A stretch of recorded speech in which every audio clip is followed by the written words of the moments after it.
Membership fees apply after free trial. Cancel anytime. Can I be real with you for a second? That goal you have to exercise and eat better, you really can do it, but nobody is going to do it for you. Nobody is going to push you out of bed to work out. Nobody is going to make you eat better. But here's the thing. Nobody has to, because you can do it if you have the right tools and a community that cares about helping you get results. And that's us, Beachbody. 2.5 million people, each doing the Beachbody program that fits our own goals. Over 80 to choose from, some that take just 20 minutes a day. Nutrition plans that teach you how to eat healthy and still enjoy food. What we all have in common is we know it's not easy, so we help each other. It's as convenient as your TV or laptop, but you need to decide that you're worth it. That's why I'm inviting you to try our amazing Beachbody fitness and nutrition programs. Let us help you succeed. Here's how. Go to beachbody.com to claim your free membership and start feeling great.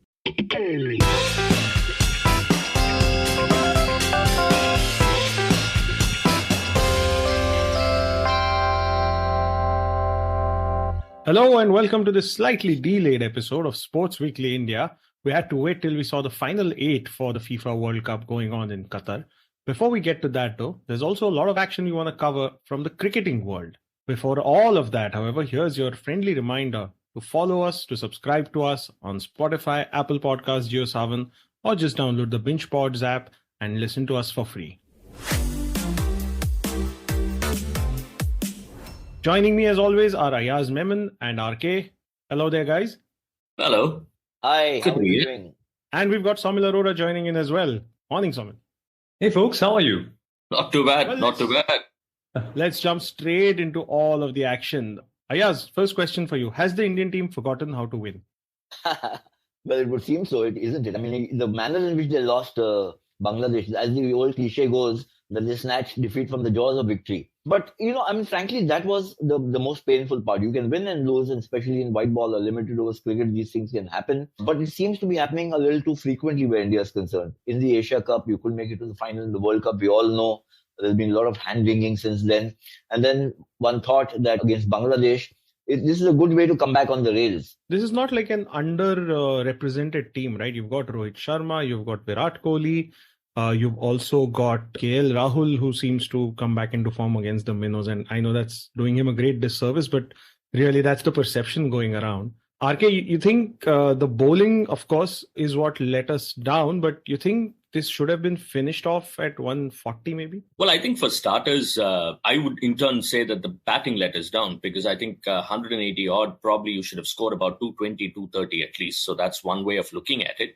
The bowlers would have got a bit of cushion there. The other way of looking at it is, I think of all the three formats that Bangladesh operate in, one-day international is their strength. I'm not saying that obviously because it's their strength, India is a far superior power, superpower, so to speak. But in that sense, I think even the last time when India went to Bangladesh, they gave India a very, very tough time in one-day internationals. So that's another thing that we need to keep in mind. And of course, the next thing at a very, very macro level is it's great that it's unfolding the way it is. Because I think at some point in time, we are going to probably wake up and say, hang on, guys, something is not going our way. Shall we just sit down, brainstorm and figure out a way forward? Because we've got the World Cup here in India in 2023. And then we've got the T20 World Cup also that's coming up in a year's time. So there's something not working all right. Is it time now to make a few tough decisions? So I'm disappointed that India lost. But at a macro level, I think it's not too bad. Probably this is the time for people to sit down, pause and reset a few things. I'm glad you brought up the World Cup in India next year. Ayaz, everything obviously is now being funneled towards that as a major focus area. And if you look at the overall construct group, is the coach's position secure given the last few sets of performances?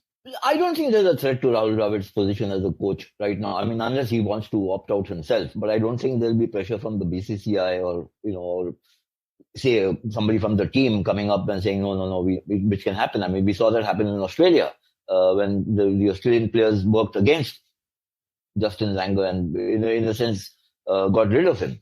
I don't think that's the threat at all. I think that, to be fair to even Rahul Dravid, it's still less than a year. It's not that he spent 2 years or 2.5 or 3 years, and then you've got very adverse results. But yes, it's been a disappointing streak, even where Dravid is concerned and with Rohit Sharma in tandem, because we haven't been able to win a test match in England, which we should have, and we could have won that series.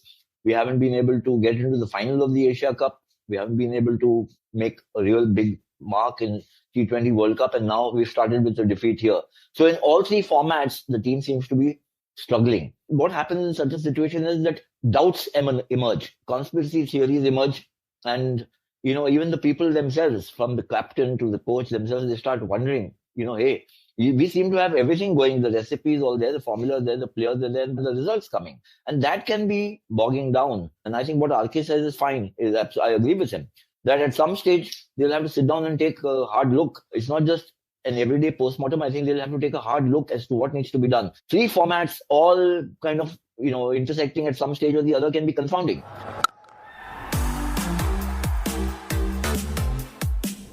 RK, Rahul Dravid inherited what was a fairly strong team, which was set in its winning ways, and things slightly unraveled.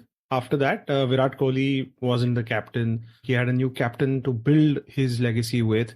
That's not really worked out the way it has, you think? So the second part to that question is, therefore, do you think we need different coaches for different formats? Well, that's something that has been touted, but I think just going back to that Rahul Dravid question, yes, he inherited his side from Ravi Shastri Kohli era. But if you look at the results overall, I think if we were to just say what India can do, in India can still win games. That hasn't changed, and that will not change. Because in February, you're getting Sri Lanka coming in, Australia is coming in. So India will always go in as firm favorites in bilateral. So in India, you've got the World Cup as well. So India will go in as very, very firm favorites there as well. In more ways than one, I would probably equate, in a sense, India to the Brazilian football team. Because in every tournament that you enter, you're expected to win.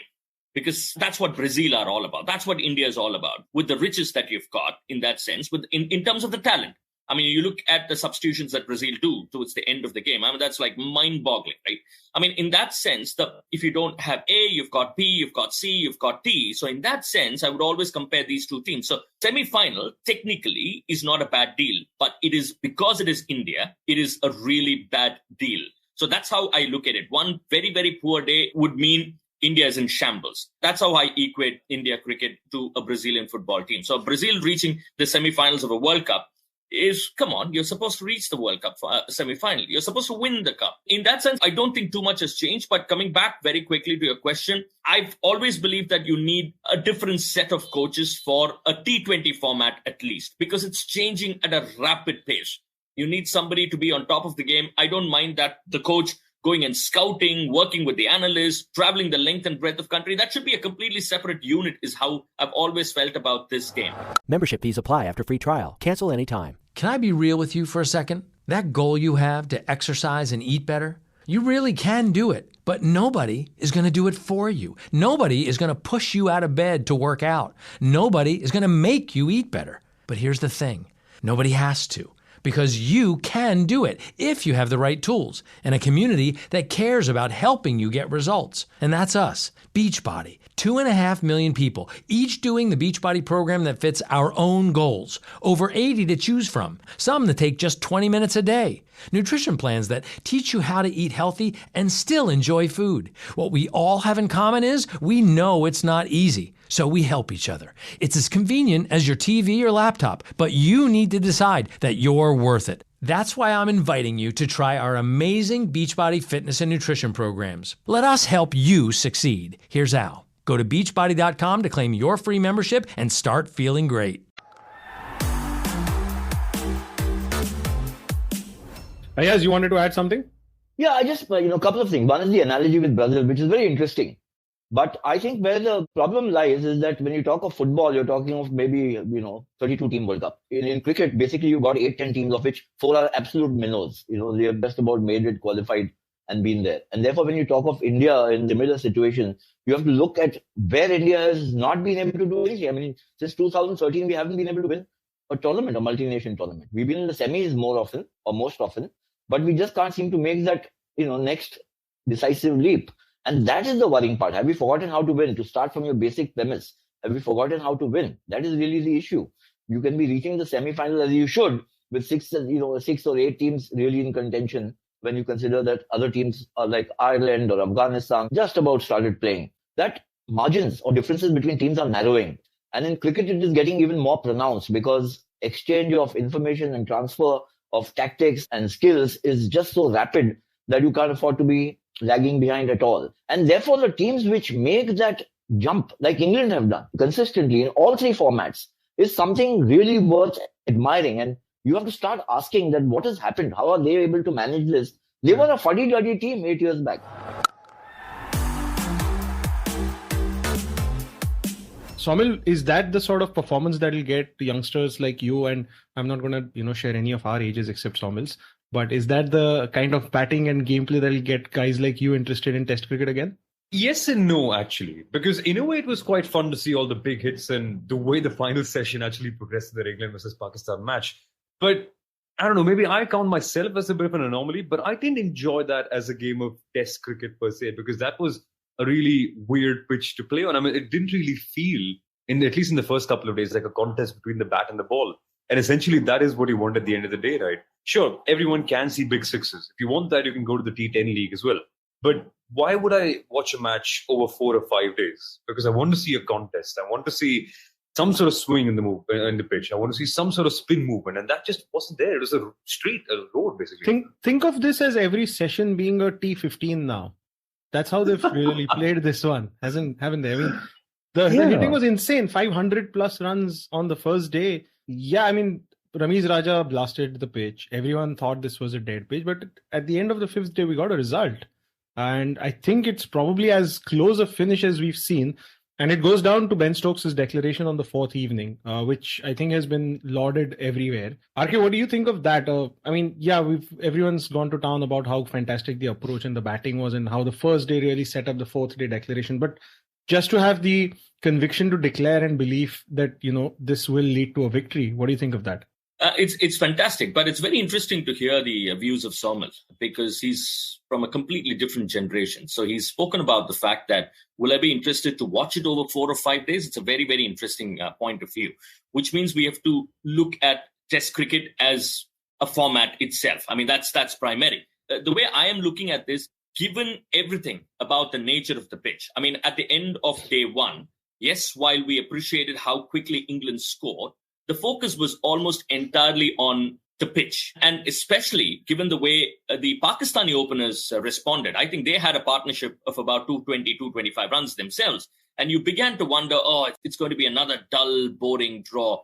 How are we ever going to watch Test cricket like that? So to make it into a game winning, to transform this particular game into something else, took courage. And that is where I would probably appreciate a team like England. So, I mean, let's look at it this way. When we introduced the T20 format, what did we say? Besides a lot of other things, we said youngsters are going to watch T20 cricket to begin with. That would serve as a good appetizer for Test match cricket eventually. You would get crowds in, you would get people introduced to the games, and then we watch Test match cricket and whatnot and so on and so forth. But with respect to this particular game, I think this is transforming the way Test cricket can be approached. Now, if I'm going to play England, I cannot afford to score at 3 runs and over and play 90 overs and score about 270 or 300 runs because I know I might end up losing the game. So psychologically, how much has this played on the minds of the other countries? So everybody will be forced to play in a slightly different way. And the next generation is in a T20 mode. So overall, the ecosystem is going to be slightly different. Well, Ayaz, you've seen a lot of Test cricket over the years. You've seen it from the Jeff boycott days when maybe people went off to sleep during sessions and didn't wake up. But and then you see this from the same country that brought you Jeff boycott.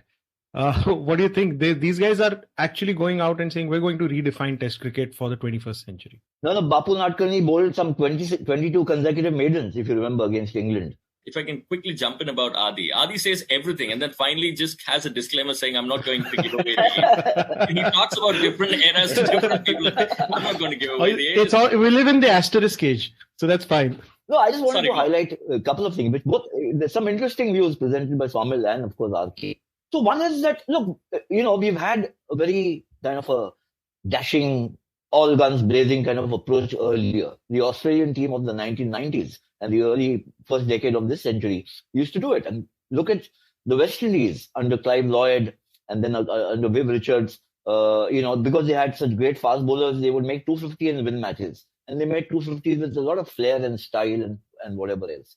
What I find amazing about this England team is that, they're not flush with extraordinary talent. This is looking now like extraordinary talent. But when you look at this team which took the field against Pakistan or even against India earlier this year or against New Zealand, you take away Ben Stokes, Jimmy Anderson, and Joe Root, and maybe a Stuart Broad if he's playing, you're talking of three big players, which is pretty much the team that played against Pakistan on this pitch. And I think, I'm trying to go beyond the 500 runs they scored on the first day, which is fantastic. You talk of if you're comparing him to the great team of the West Indies and Australia and Bradman's Invincibles and the like, you're already giving them a huge amount of credit. But I think it's not only about bionic batsmanship, which is what one's associating this England approach to. It's also about how they bowled on the last day. They didn't, the intensity with which James Anderson on that dead as a dodo pitch he bowled, or Ollie Robinson, on a pitch where in the first innings the spinner gets 5 wickets, in the second innings he's struggling to get a single wicket, is the fast bowlers who kept up the tempo, the momentum, and the pressure on the Pakistan batsmen playing at home. The fielding which they put up. So it's a sum total of all these things. The batting approach is the most easily manifest because you see it in terms of 4s and 6s, but you don't see the intensity. In that entire match, Jimmy Anderson bowled 16 maiden overs, which is remarkable considering how flat that pitch was. 16 maiden overs, and most of them on the last day of the match, where they were, because they had made such a bold declaration, to defend that score on a flat track. I mean, they almost lost the match, isn't it? It seemed that they would lose the match. I think it'll be fascinating to see how long they can sustain this, because sooner or later teams are going to find ways around this. That is the key now. Yeah, be able to poke holes in this approach. And some will try to emulate this. Some will try to completely defy this and go back to the old way it was. It'll be fantastic. No, but as RK said, that's what RK said. No other team can afford to now ignore what England is doing. You can't play England and say, I'll play the old way, because they're going to come at you in a different way. Yeah, it's going to be a fascinating few test series coming up wherever England is involved. Speaking of test cricket, Australia and West Indies engaged in another test match. Australia won, and I think that's all really there is to say about that. Tagenarine Chanderpaul debuted. All the best to him for his career.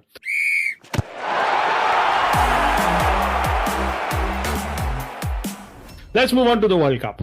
The action in Qatar is just being fabulous. Spain have been, as the headlines went, blocked out of the World Cup. Fantastic performance from Morocco to make their first ever World Cup quarter-final. We have the final 8, and there are 2 mouth-watering matches, really. Netherlands, Argentina, England, France, that I'm personally looking forward to. RK and I were having a chat offline, and we figured that Brazil and Portugal should beat Croatia and Morocco respectively. But Croatia is dogged, and I can see Spumil, not his eyebrows, but like he's got a shocked look on his face. Spumil, walk us through the quarterfinals. Who do you think, who are your 4 favorites to go through? I've just stopped now. I mean, in this World Cup, I'm just stopping predictions altogether. After what happened between Morocco and Spain, I am not even going to try. But no, on a very serious note, I'm so intrigued because I genuinely cannot pick. Sure, Brazil, I think, will go ahead. I have no doubts about it. I think Morocco also will end up seeing the end of the road, because even in that match against Spain, their football looked very dogged. I mean, they weren't creating chances, and the chances when they were there, they weren't quite capitalizing on it. So I wouldn't call it a lucky win. They were resolute enough to hold Spain, but not creative enough to get past Spain. Let's also remember that. And Portugal, after what they've done to Switzerland, will prove to be a much trickier opponent and a much more lubricated opponent in that sense. But it's the World Cup. It's a matter of what team turns up on what day. So I could well be proven wrong, and I want to be proven wrong in that sense. But frankly, the big question, as you mentioned, Aditya, comes between Netherlands, Argentina, England, France. In these matches, I'm not even going to try, because both the teams have looked so well balanced in all the sense. I mean, Netherlands less so in comparison to, of course, their rivals Argentina. But let's not forget, right, over the course of the entire World Cup, we've seen so many teams that have had terrible knockout stages and they've only edged out their matches. Like, for instance, Spain in 2010, but they only had 1-0, 1-0, 1-0, 1-0, 1-0 to the final, and then they won the World Cup. Germany 2014, They edged out their way to the round of 16 and quarters until they demolished Brazil 7-1. So you can't pick teams on that basis. It's just so much on who turns up. But in terms of a raw prediction, I think I'm still going to go for Argentina. And for England and France, after watching Mbappe and what he's done, I can't go against him. He's too good, that guy. Yeah, RK, you agree with that? Yeah, I mean, all things being equal, probably that's how I would go, more so with respect to the England-France game. Because England, I think, look, you can only play the opponents that have been marked against you. But to be fair, I don't think England have thus far played huge opponents in that sense. That's one thing that I'm looking at. As far as the Netherlands-Argentina game is concerned, look, I think Netherlands as a side this particular time under Louis van Gaal is based on absorbing pressure. It's not the Netherlands of the 70s or the 80s, which was talking about total football and, plenty of flair and whatnot and stuff. They are also, in a way, with no disrespect, one of those sides which can do the 1-0 or the 2-1s kind of games. So in that sense, I would probably look at Netherlands, especially given the defense of Argentina. They're not the youngest anymore. So if the likes of Klaassen or if the likes of Depay kind of outrun them over their shoulder, there is an opportunity. And, Lisandro doesn't start more often than not, if I'm not mistaken, for an Argentinian side. So, I mean, sometimes during these tough matches, there's a very thin line between being tenacious and committing those fouls in the box. So one or two here or there could be a penalty, and that could change the face of how that game goes. But again, Morocco, the first thing that I just saw in Morocco is their ability. They conceded the possession. They said, we are not going to, obviously win you over with possession. And in somebody like your Roman size, you look at, say, a team like Wolves, for example, in the English Premier League. They are the masters of your 0-0s and probably the 1-0s. If you look at their goal difference, strictly speaking for Wolves, it won't be high at all.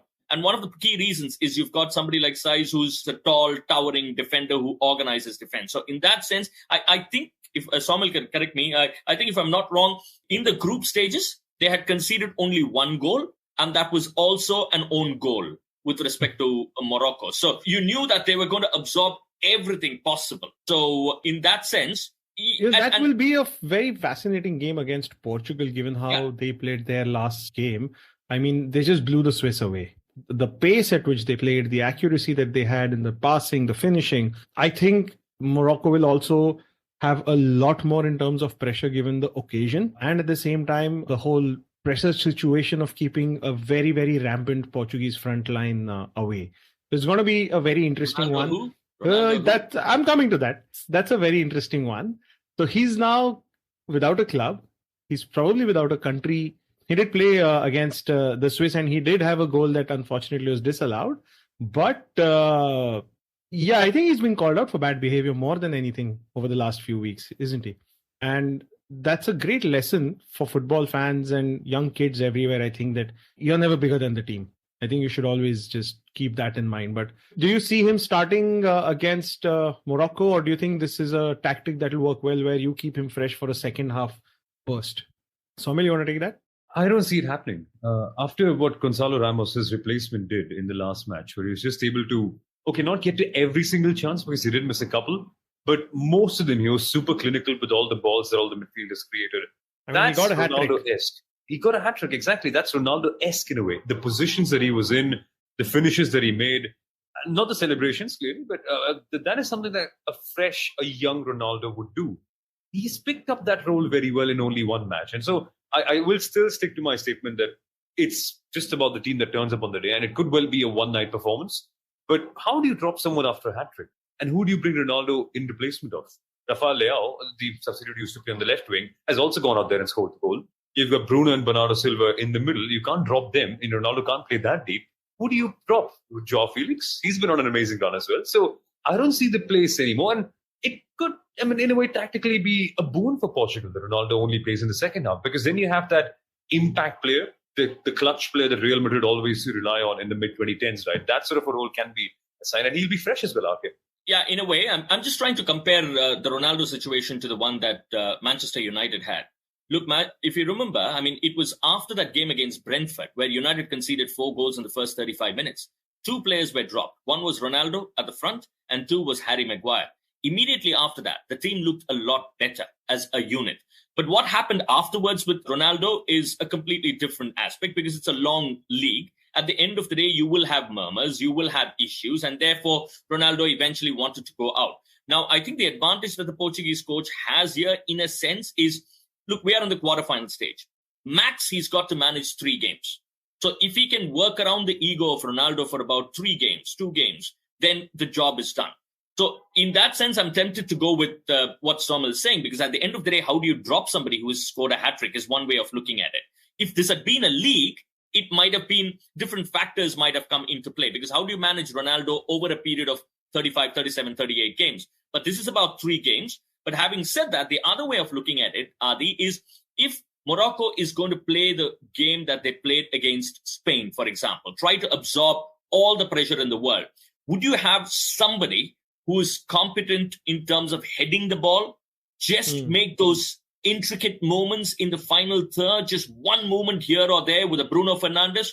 Is that going to give you a goal? Because you don't see Morocco scoring about 4 or 5. I mean, all things being equal. Is that how you would position yourself and gamble? But again, the speed with which, I was just looking at one stat very quickly to go through that. Portuguese, Ramos is 21, Leo is 23, João Felix is about 23. So that's effectively the numbers that you're talking about in terms of the age. So that's Ronaldo's 37, just throwing it in there. Yeah, he's still younger than me, but yeah, there you go. Yeah.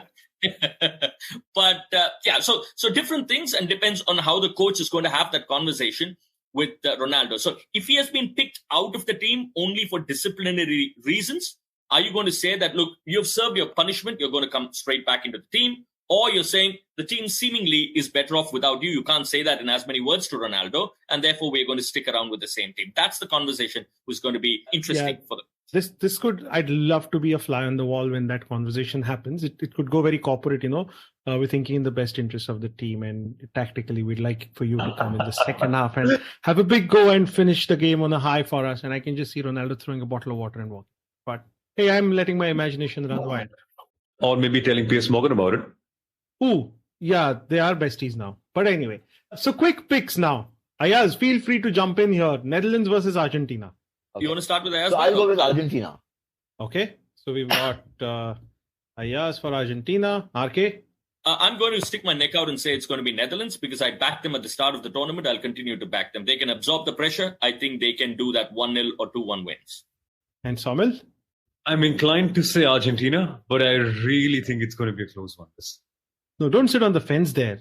No, Argentina it is. That's done. I'm going to tell all of you how much we're betting on this right after you make your picks. All right, Croatia, Brazil. Ayaz? Brazil. I can sense this is going to be an emotional choice all around. Yeah. I would tilt towards Brazil, but it could be one of those anticlimactic games is what I think. It's not going to be like wow football from either side. Croatia is not going to play wow football. They're not a young side anymore. Maybe a Brazil there, only because they are Brazil, but otherwise it's going to be a tight, not the most glamorous looking contest, I feel, yeah. And Spumil, do we have a pick? I'd have to agree. I think Brazil goes ahead, but I think only a 1-0 or a 2-0, and that was maybe a long shot of Vinicius Jr. cutting inside, and then someone in a kerfuffle taps the ball, and it's going to be that sort of game. I'm going to say Richarlison's going to score like a couple of blinders again.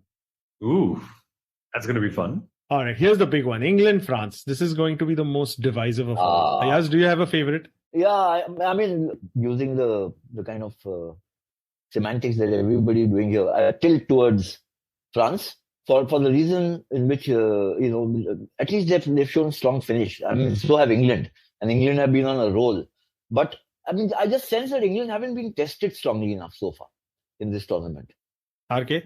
All things being equal, I would want to go for France because of the strength and the depth of that squad. But I'm also curious to see how Gareth Southgate is going to line up that particular side. Is he going to match eye to eye? And he's going to say that, look, I'm going to unleash Foden, I'm going to unleash Bellingham, I'm going to unleash Rashford, and then see what you've got.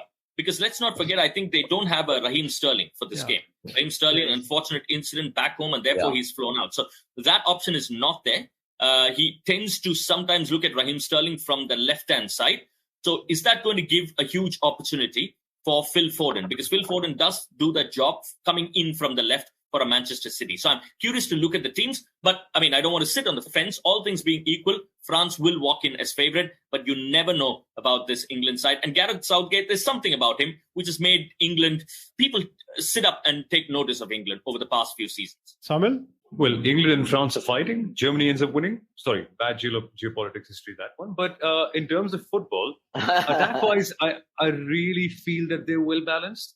I don't trust England's centre-backs. I trust France's centre-backs more. And that for that very reason, I think I'd go for France.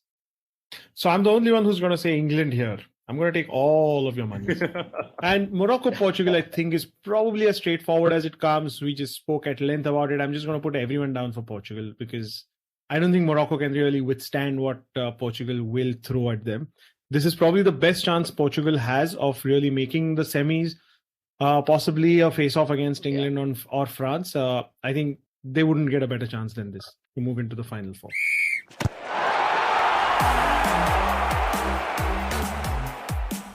With that, it's a wrap on this episode of Sports Weekly India. There's a lot of action. We get a couple of days of breather before we get back to the frenetic action all around the world. The cricket continues, and we'll also be back next week with a roundup of the quarterfinals. Until then, thank you so much for listening to us. Remember to subscribe to us. Thank you, Ayaz. Thank you, RK. Thank you, Spumil. And we'll see you all next week.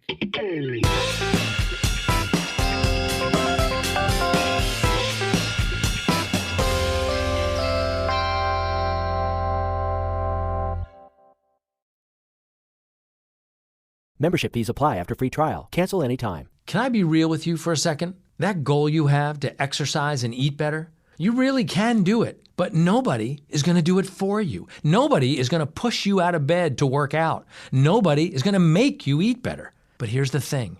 Nobody has to, because you can do it if you have the right tools and a community that cares about helping you get results. And that's us, Beachbody. 2.5 million people, each doing the Beachbody program that fits our own goals. Over 80 to choose from, some that take just 20 minutes a day. Nutrition plans that teach you how to eat healthy and still enjoy food. What we all have in common is we know it's not easy, so we help each other. It's as convenient as your TV or laptop, but you need to decide that you're worth it. That's why I'm inviting you to try our amazing Beachbody fitness and nutrition programs. Let us help you succeed. Here's how. Go to beachbody.com to claim your free membership and start feeling great.